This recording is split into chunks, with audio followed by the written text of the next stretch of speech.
السلام علیکم، welcome to my channel P H drama highlights. ناظرین، آپ نے 57 ایپیسوڈ میں دیکھا ہوگا کہ شہریار اور آئمہ کا نکاح کیا جاتا ہے، جس پر شہریار کی پہلی بیوی ایمل حال میں آ کر نکاح روکنے اور شہریار کو اپنی محبت کی شادی اور ہمیشہ ساتھ دینے کا وعدہ یاد دلاتی، لیکن افسوس ایمل ناکام ہو جاتی ہے اور اس صدمے میں آ کر بے ہوش ہو جاتی۔ اینی اور عفان ایمل کو لے کر ہاسپٹل چلے جاتے۔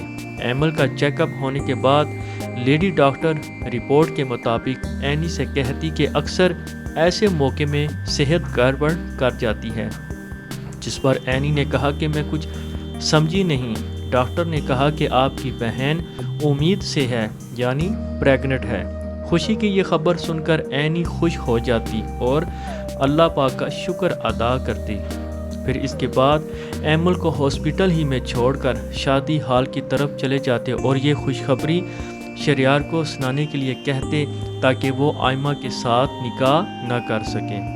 دوسری طرف شادی ہال میں اچانک ایمل کی والدہ بھی آ جاتی ہے اور زور و شور سے اپنی بیٹی ایمل کو پکارتے اور پاس آ کر کہتے کہ میری بیٹی ایمل کہاں ہے اور یہ سب کیا ہو رہا ہے، جس پر دردانہ غصے میں آ کر ایمل کی ماں کو کہتی کہ اپنی زبان سنبھال کر بات کرو، تم ہوتی کون ہو میری باجی کے ساتھ اس طرح سے بات کرنے والی۔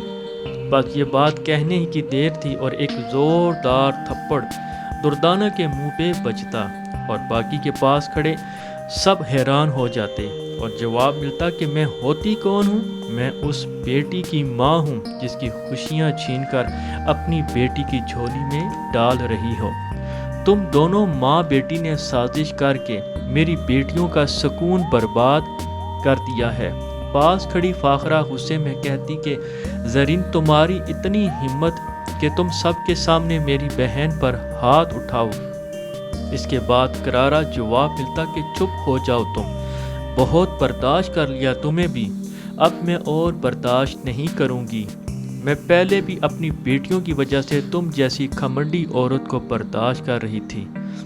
دردانہ، تمہیں اور تمہاری بیٹی کو ذرا بھی شرم نہیں آئی میری بیٹی کے حق میں ڈاکہ ڈالتے ہوئے؟ شہریار کے علاوہ دنیا میں تمہیں اور کوئی شخص نظر نہیں آیا؟ پہلے تم دونوں نے میری ایک بیٹی کا جینا حرام کر کے رکھا ہوا تھا اور اب تم میری دوسری بیٹی کا بھی گھر برباد کرنا چاہتی ہو۔ فاخرہ سے مخاطب ہو کر کہتی کہ فاخرہ، تم کس قسم کی عورت ہو؟ تم کیسی ماں ہو جو نہ بیوہ کی شادی ہوتے ہوئے خوش ہے اور نہ ہی دوسری عورت پہ سوتن لاتے ہوئے؟